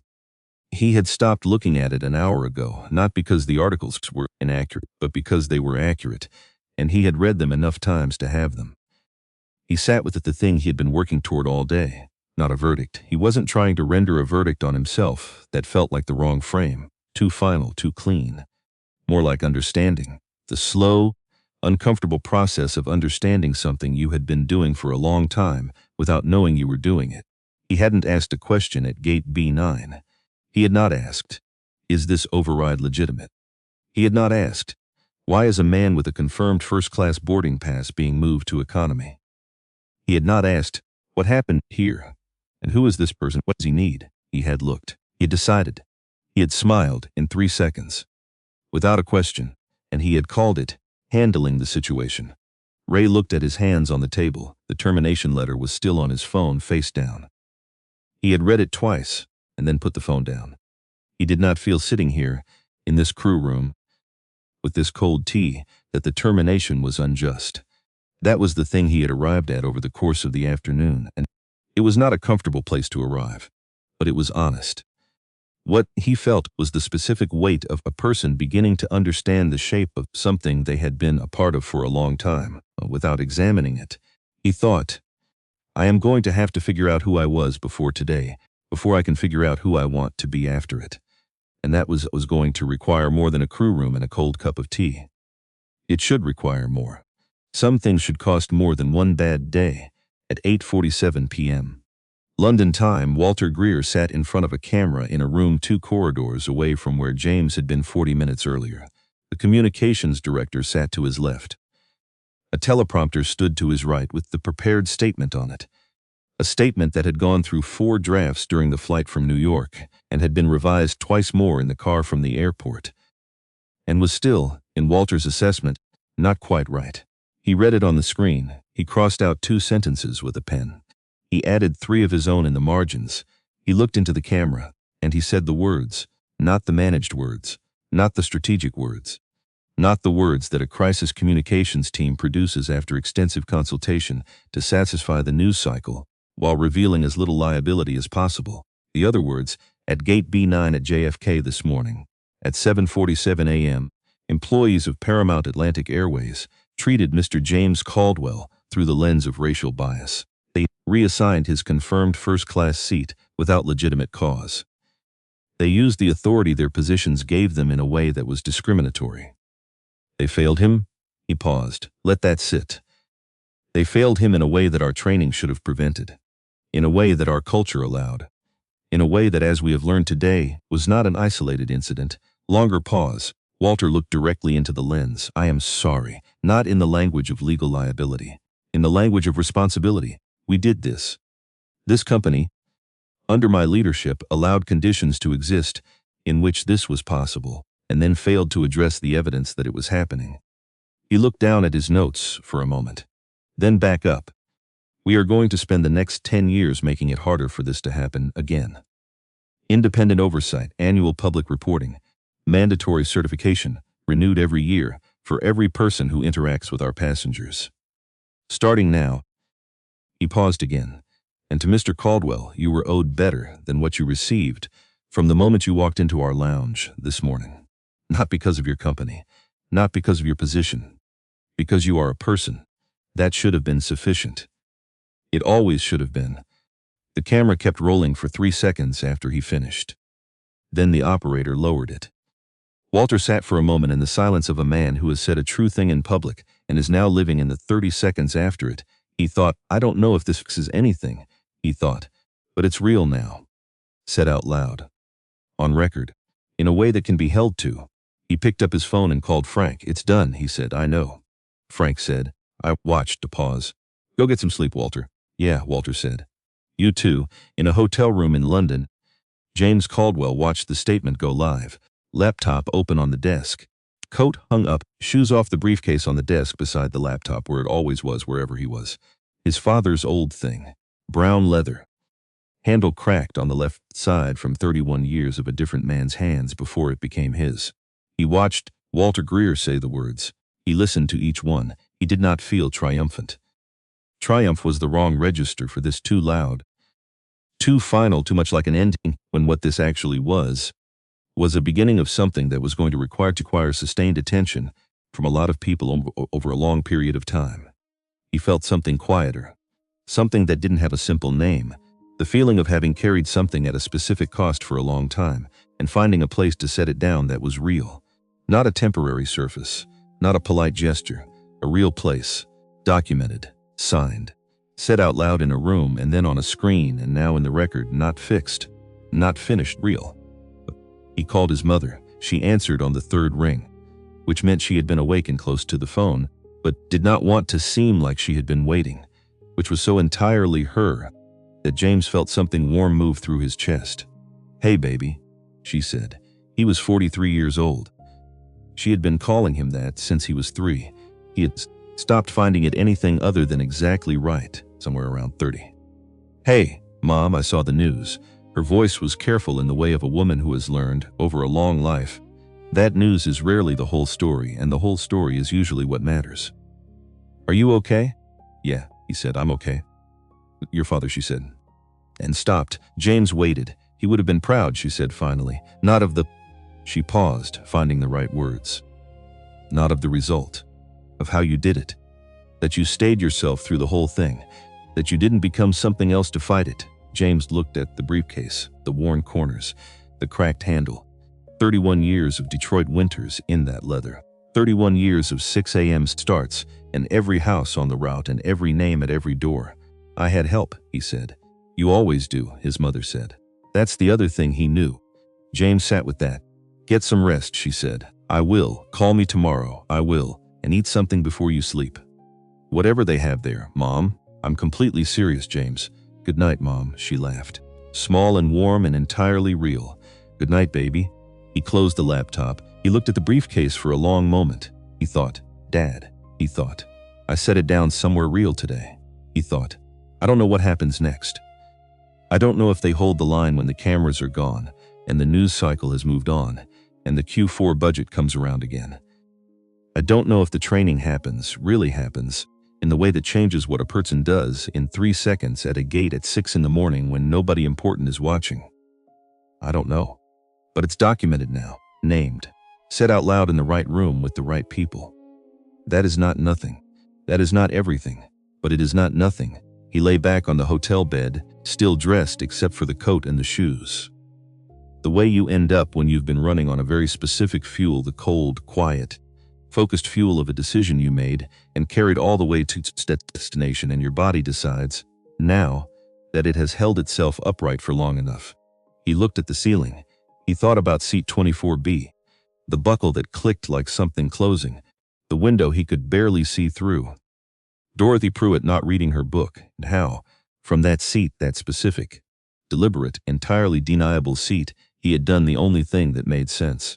Not performed, not raged, not asked, not begged, just made them answer for it, the way his father always said. Outside the hotel window, London carried on in the rain. Red buses on wet streets, people under umbrellas moving between buildings. The city doing what cities do, continuing, unconcerned, full of its own things. And somewhere above it, and above the Atlantic, and above the airports of Dallas and Boston and Seattle and Newark and Chicago and Atlanta, 152 aircraft moved through the dark, every one of them carrying someone somewhere, every one of them free to go.